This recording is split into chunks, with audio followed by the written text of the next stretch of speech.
for a condition that's been known about since ancient times, epilepsy is still considered in the modern day with a widespread discrimination based on myths and misconceptions.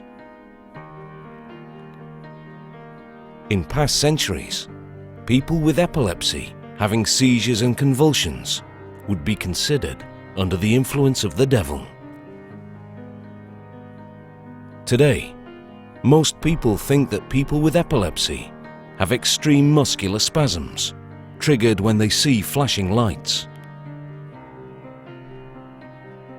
In reality, epileptic seizures can range from a sudden blank look and a loss of awareness of the location and surroundings through confused behavior to the convulsive seizure. Epilepsy is a common but complicated neurological condition, but the general perception is that the seizures are a mild nuisance which are easily recoverable from. And with the exception of accidents, epilepsy is a non-fatal condition. Around half of all epilepsy deaths are sudden and unexpected. Most of these involve young adults in the prime of life.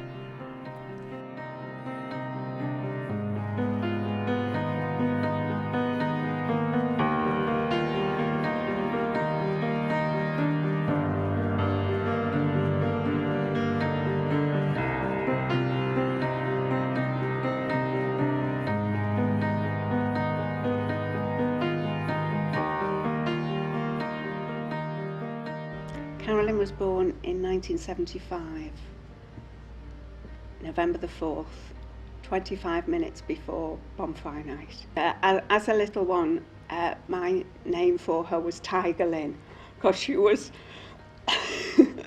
so full of life and vitality. I'm reminded of, she always liked to be in control from a very early age, and when she was, I don't know, about 7 I suppose, or perhaps younger, she'd, well, from a young age she had all her dolls and toys all lined up in her bedroom, and she had her blackboard and easel with the chalk, and of course all the toys were always naughty, so she always had to tell these children off because they were always misbehaving. These were the toys, and I'd go past the bedroom door and I'd hear her telling the children the toys off. I used to take her to ballet and tap and speech and drama, so she was being we were trying to, I guess, use the potential that she had and the energy that she had. She was involved in all sorts of activities. In school she was in the rounders team, and she used to do gymnastics. She'd always loved music, and I think she'd been very influenced by my mum, who was, she saw her every day. My mum loved singing, so my mum was always singing to her as a baby. And then, of course, her dad was a singer. Her dad was a tenor. Carolyn had this background of music going on. And she had a lovely voice, and of course my mum had her performing on a regular basis. But she had the talent, and when she went to senior school, she sang with her friends and with the choir. We actually took her when she was 14 to her dad's singing teacher, and the singing teacher said that she had the potential to be a soprano. But Carolyn wanted to be a pop star, and she filled the house with pop music. We didn't have any idea that epilepsy was going to happen in Carolyn's life. There was no sort of build-up. She had the mock A-level exams when she was 17, and of course with all the excitement of and the stress of the exams, I think the night of the end of the exams she probably will have gone out with her friends, And anyway, the next morning she had to get up and go to work. And I heard this, she got up to get ready, and I heard this noise in the bedroom. And so I went in, and she was actually having a seizure. I don't think I'd ever seen one before. She was in a bedroom. She was actually having it behind the door, and I couldn't open the door. And I was able to get the doctor to come and see her. And so she came out of it, and he said, I'll refer her to the hospital. And we went to see the consultant. But he didn't help us at all. He was very dismissive, and I was very anxious, and I asked all sorts of questions, but I was dismissed as if I was just a worrying parent, and as if there was nothing to worry about. So that laid the foundation really for how we our attitude towards the epilepsy thereafter, I think.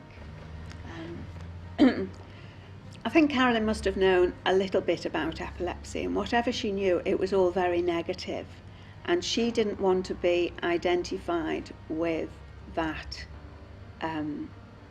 condition, and so she rarely spoke about it, didn't want to speak about it, didn't tell her friends where she'd been that day, and didn't want anybody to know what had gone on. So there was this air of secrecy. It was hidden. We lived as if it might never happen again. And it was just, and for the first 10 years of her epilepsy, she only had a seizure about once a year, and very often I was there, and so consequently other people weren't involved or weren't brought into the secret. But anyway, she went through her university studies and got her degree, and did well, and just carried on as if it was just something that happened occasionally, and she would deal with it. So she, in one way, she was very mature about it, but she wasn't going to share her secret with anyone. And if anybody observed her in a seizure, she swore them to secrecy. She definitely felt that there was a stigma attached to it, and she didn't want to identify with the stigma that she perceived there was there for her. Now, if she'd have known people with epilepsy, she would have been the kindest friend, to somebody. So that's really sad. She just wanted to be like everyone else and to enjoy all the opportunities that were at her fingertips. So she went off to university, she got a degree, and then she started looking for a job, and she eventually got a job in London. And she made a new circle of friends very quickly, very close friends, and she got somewhere to live, but still kept her secret. All through her 20s, we realised that she needed to go on medication. We were aware that medication could prevent the seizures. So I went with her a few times to the doctors in London, and they did say to her, we'd like you to go on medication. And she responded, I don't want to go on medication. She didn't want to go on medication because, number one, she didn't want any side effects. Number two, she didn't want to be reminded every day that she had this condition. She was in denial. She kept her head in the sand, and she wanted everybody else to do the same. Don't mention it. Let's pretend it doesn't happen and it might go away. I mean, I was saying all the time, I'd like you to go on medication, but she was adamant. She was very strong-willed, and she was adamant, no, I'll deal with it. But I said to her, you've got to go on medication. You can't go travelling all over the world with possibly this happening to you. And good enough, she eventually got the prescription and got the tablets. We spoke frequently on the telephone. So I would frequently say, have you taken your tablets? And most of the time she'd say, later. I'll do it later. And so she wasn't taking them as prescribed. And I didn't realise how important it was to take the tablets. We didn't know from day one that we should take the condition seriously. And then when it came to them taking the medication, we didn't know that you should take it as prescribed. And in my ignorance, I was thinking, well, I won't fuss too much. And then the doorbell went late at night. It was late for me, 9 o'clock. And so I was banging on the door, and I wouldn't answer the door. And I went upstairs, looked out the window, and there were two men dressed in police outfits. Anyway, I came down and stood in the porch, and I asked them what they wanted, and they said they wanted to speak to me. Anyway, they told me that Carolyn had died, and that I had to phone the house and speak to her friend, which I did, and she confirmed that Carolyn had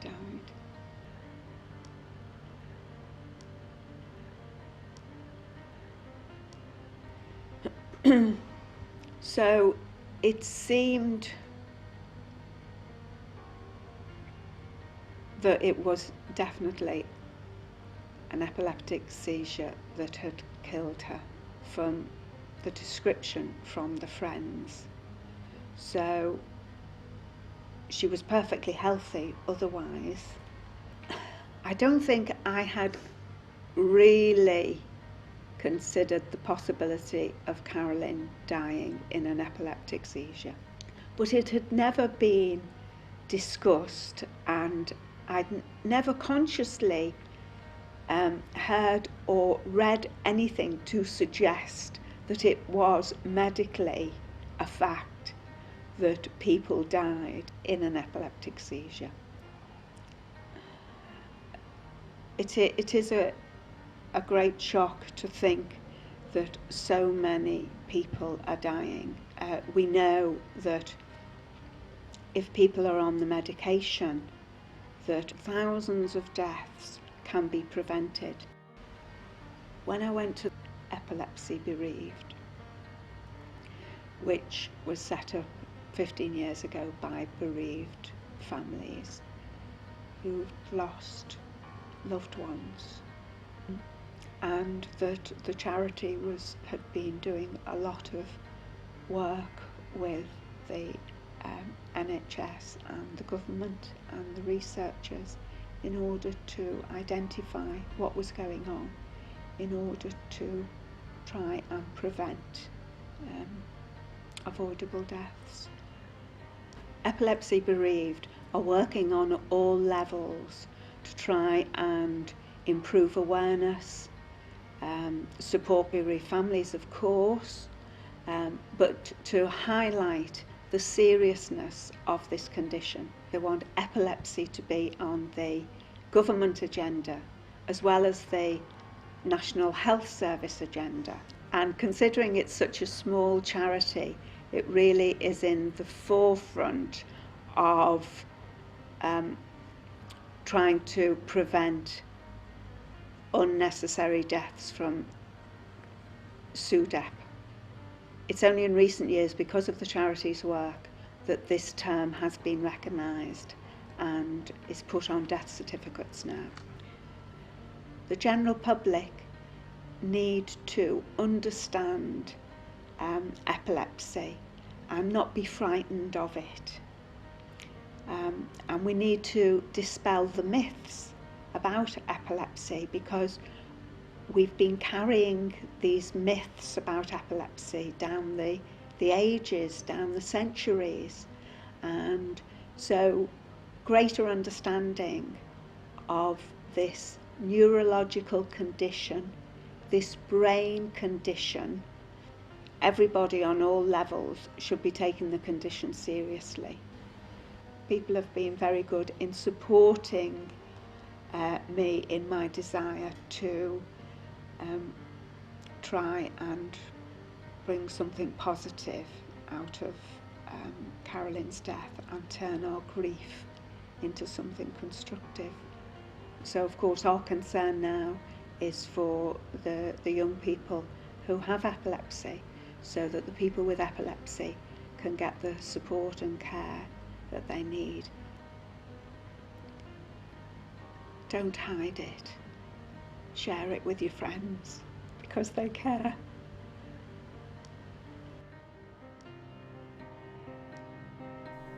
Through the work of Epilepsy Bereaved, there exists more awareness and knowledge about epilepsy and its associated dangers. Increasing the general awareness amongst people living with epilepsy of the risk factors and the ways to reduce them will help them manage the condition and could potentially reduce deaths from SUDEP. Epilepsy is a long-term condition, and the outlook for most people is positive, with good management and knowledge.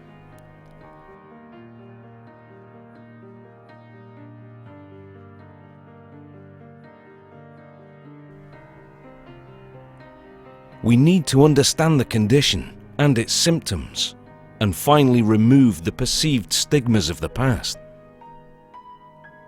It's not too late to try to prevent future unnecessary deaths from epilepsy.